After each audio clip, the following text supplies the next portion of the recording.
So, you've been looking at the website and you want to demo the Timeinator. The first thing to know is that the Timeinator only works on Android devices. If you don't own an Android device, you may still demo the Timeinator using BlueStacks free software, version 5, downloaded to a personal computer. The Timeinator functions best on tablets with a screen size of around 10 inches. The quality of the tablet will affect the speed and performance of the timer slightly. We recommend and test on Samsung Tab A7 tablets.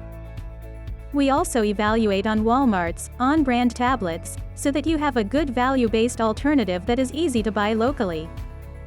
After you have an Android tablet, or after you have downloaded and installed BlueStacks, the demo process is the same. First, visit the Google Play Store.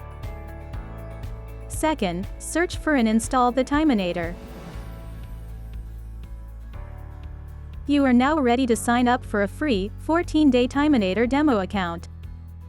Remember, if you would prefer a live demo, you may visit our website's appointments page and schedule a time. We appreciate your visiting us and looking at the Timeinator. We invite you to call and email us from the information available on our website. You may also message us on any of our social media channels. Please continue to video 1, which will instruct you on creating your Timeinator account.